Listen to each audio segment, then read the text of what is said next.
మీ MP అక్కర్లేదని అగో బలరాం నాయకుని తెచ్చిపెట్టుకున్నారు. ఏ మాత్రం సిగ్గు లేకుండా ఇంకొకసారి పట్టభద్రులను పల్లి బఠానీగాలంటే పన్ను ఊడిపోయేటట్టు కొడతారని చెప్పి తెలియజేస్తా ఉన్నా. నువ్వు కాకతీయ యూనివర్సిటీలో అడుగుపెట్టు బిడ్డ, నువ్వు ఉస్మానియా యూనివర్సిటీలో అడుగుపెట్టు, నిన్ను తరిమి తరిమి కొడతారు పట్టభద్రులను తెలియజేస్తా ఉన్నా. నువ్వా మాట్లాడేది? ఏం చదివిర్రో మీరు? ఈ పట్టభద్రుల గురించి, ఈ పట్టభద్రులకు ఉద్యోగాలు ఏమంటాయో, ఆ బిడ్డల జీవితాలు నాశనం అవుతున్నాయంటే పట్టించుకోలే. గ్రూప్ 1 పెడితే లీకే, గ్రూప్ 2 లీకేజ్ చేస్తాడు, ఎంసెట్ పేపర్లు లీక్ చేస్తాడు. ఎక్కడికక్కడ ఉద్యోగాలు అమ్ముకున్న కల్వకుంట్ల చంద్రశేఖరరావు ముఠ, ఆ దొంగల ముఠ ఇలా ఈడికొచ్చి మా అంత శుద్ధపూసలేడని మాట్లాడుతుంటే ఈ ఫంక్షనాలు గోడలు నవ్వినే వస్తు నిన్ను చూసి.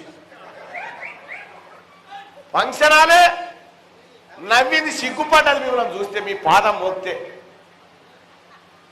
నిన్న 500 600 ఇచ్చి తెచ్చినవాట. గడు చూడవచ్చు మందిని చూడు, పట్టభద్రులను చూడు, ఒక్కసారి చూపిస్తాడు. గడు చూపి జర చేయలేవట్రా అందరూ, జర చేయలేవట్రీ. ఇగో గిది గట్టిలో పెట్టాలి చేయలు. ఇగో చూడురా డ్రామారావు, నీ డ్రామాలకు ప్రజల రియాక్షన్ ఎట్లుందో ఒక్కసారి చూడు. ఎందుకు చెప్తా ఉన్నంటే ఇక్కడికొచ్చి ఇంకా అహంకారపూరితంగా మాట్లాడుతున్నావు, ప్రజల్ని అవమానిస్తున్నావు, పట్టభద్రులను అవమానిస్తా ఉన్నావు. నిన్ను ఎట్టి పరిస్థితుల్లో వదిలిపెట్టే ప్రసక్తే లేదు.